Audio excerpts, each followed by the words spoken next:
Everyone, welcome back to my channel Agnihotra Ayurveda. कैसे हैं आप सब? आई होप आप सब बहुत अच्छे से होंगे और आपको अगर आगे भी अच्छा रहना है तो ये मेरा वीडियो आपके लिए बहुत हेल्पफुल होगा, क्योंकि आज मैं आपको बताने वाली हूँ कि मार्च अप्रैल के मंथ में हमें कैसे अपनी दिनचर्या रखनी है और जो वसंत ऋतु है उसमें हमें कैसी ऋतुचर्या रखनी है, जिससे जो हमारे बॉडी में चेंज होते हैं मौसम बदलने से और बहुत सारी विकृतियाँ या रोग उत्पन्न होते हैं उससे हम बच सकें।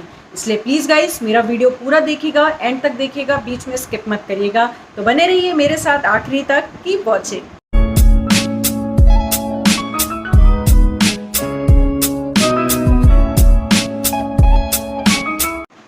बसंत ऋतु ऋतुओं का राजा माना गया है, लेकिन इस मौसम में भी हमारे शरीर में बहुत सारे चेंजेस होते हैं। ऋतु मतलब मौसम होता है और चर्या मीन्स हमारे खान पान रहन सहन में कोई बदलाव। तो आज मैं आपको वसंत ऋतुचर्या बताऊंगी या मार्च अप्रैल के महीने में हमें अपना खान पान रहन सहन कैसे करना है।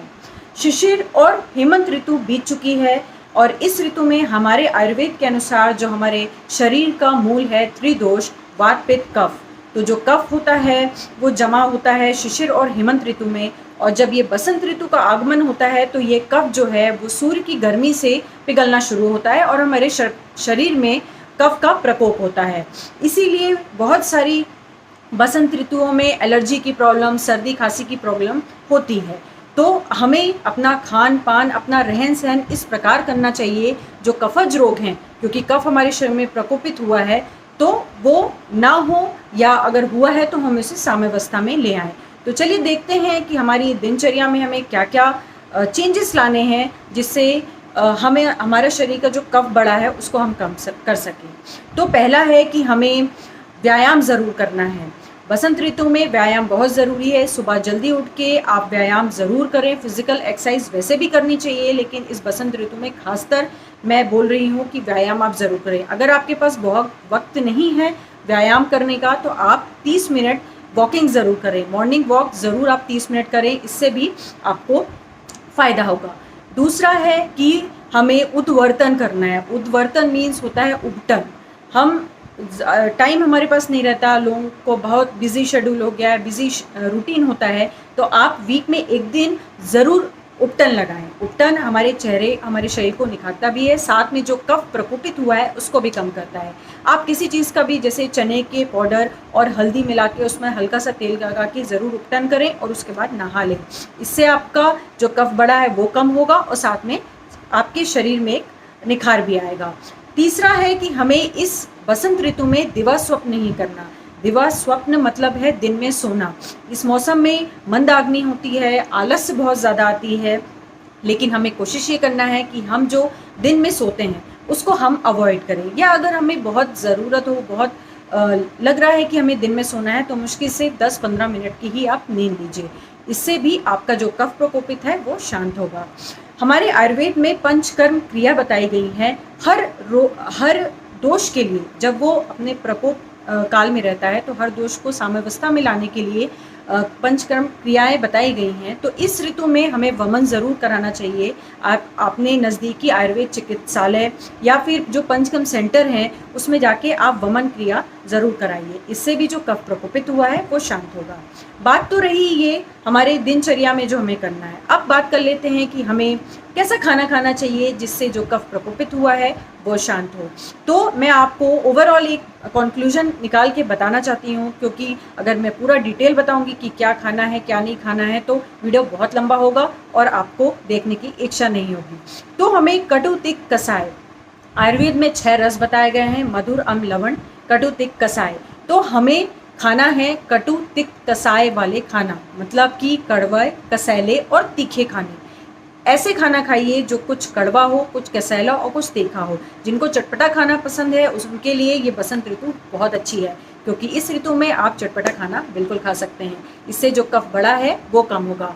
और कोशिश करिए कि मधुर अम्ल और लवण मीन्स मीठा, खट्टा और नमकीन खाना हम कम से कम खाएं। हमें खाना ज़रूरी है, खाएंगे, लेकिन कोशिश करिए कि कम से कम खाएं। तो अगर हम कटु तिक्त कसाय रस का ज़्यादा से ज़्यादा सेवन करते हैं तो हमारे शरीर का जो कफ है वो साम्यावस्था में होगा और बसंत ऋतु में जो रोग उत्पन्न होते हैं वो नहीं होंगे। बसंत ऋतु में पतझड़ का मौसम, पेड़ों में नए नए पत्ते आते हैं, नए नए फूल, नए नए फल आते हैं, तो जो पॉलन ग्रेन्स होती हैं वो पूरे एटमॉस्फेयर में फैलती हैं और जिसके कारण भी एलर्जी जैसी प्रॉब्लम होती है। तो आप कोशिश करिए कि इस चीज़ को आप बचा सकें। अब मैं आपको बताना चाहूँगी कि कौन सी एक ऐसी औषधि या ऐसी कौन सी चीज़ अगर हम 15 दिन भी इस बसंत ऋतु में खाते हैं तो उस ऋतु में तो हम स्वस्थ रहेंगे ही, साथ में आगे भी हमें कोई परेशानी नहीं है। वो है नीम।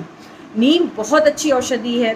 तो नीम के पेड़ में जो नई पत्तियां आती हैं, तो अगर आप 15 दिन रोज़ सुबह खाली पेट 4 या 5 पत्ती चबा के खाते हैं तो ये आपके लिए बहुत फ़ायदेमंद होगा। अगर आप ऐसे नहीं खा सकते तो आप 4-5 पत्तियों के साथ 2-3 दाने काली मिर्च के और 1 चम्मच शहद को अच्छे से मिक्स करके, आप चाहें तो उसको मिक्सी में ग्राइंड करके भी अगर आप खाते हैं खाली पेट तो आपको इसका बहुत बेनिफिट मिलेगा। सिर्फ आपको 15 दिन ये खाना है, आप इससे निरोगी और स्वस्थ बने रहेंगे।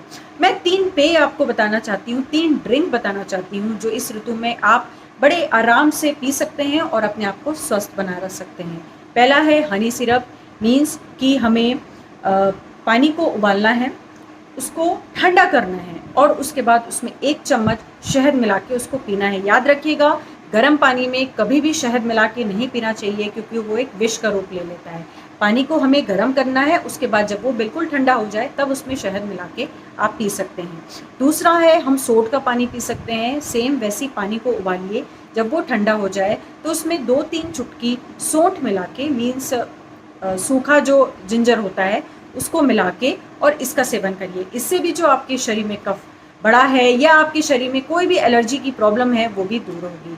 और थर्ड है, अगर ये दोनों भी आपको नहीं पीना तो आप छाछ का इस्तेमाल कर सकते हैं। हमें दही नहीं खाना, हमें छाछ खाना है। दही मतलब पतला जो दही होता है, छाछ, उसको हम बिल्कुल इस मौसम में पी सकते हैं जो हमारे लिए बहुत बेनिफिशियल है।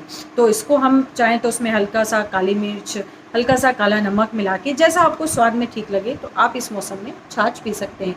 तो ये 3 पेय थे, 3 ड्रिंक थी जो अगर आप लेते हैं तो आपके लिए बहुत बेनिफिट होगा। आपके शरीर का जो कफ है वो शांत होगा और आप स्वस्थ और निरोगी बने रहेंगे। और साथ में अगर हो सके तो 15 दिन आप इस नीम की पत्ती का ज़रूर सेवन करें। इससे भी जो कफ प्रकोपित हुआ है वो शांत होगा। आई होप मैंने आपको ये जो चीज़ें बताई हैं इनको आप करिए। मैं एक बार रिपीट करूँगी, हमें व्यायाम करना है, हमें उट्टन करना है, हमें दिन में नहीं सोना है और अगर आप चाहें तो आप वमन क्रिया करवा सकते हैं, लेकिन चिकित्सक की परामर्श से लेके उसके बाद खाने में हमको ऐसी चीज़ें खानी है जो कटुतिक कषाय हो। नीम की पत्तियों का सेवन हमें 15 दिन करना है। और पेय में मैंने 3 पेय बताए कि आपको शहद का पानी, सोट का पानी और छाछ, इनमें से जो आपको सही लगे वो आप करिए। प्लीज़ आप इसको फॉलो करिए और बसंत ऋतु के मज़े लीजिए। बसंत ऋतु जो है वो ऋतुओं का राजा है, तो उस ऋतु का आप मज़े लीजिए, स्वस्थ बने रहिए, निरोगी बने रहिए। और हाँ, हर बार कहती हूँ, इस बार भी कह रही हूँ कि अगर आप मेरे चैनल में नए हैं तो प्लीज़ मेरे चैनल को आप सब्सक्राइब करिए और बेल आइकॉन को प्रेस करिए, जिससे जब मैं वीडियोज़ अपलोड करूँ तो आपको नोटिफिकेशन आ जाए। Thank you and take care.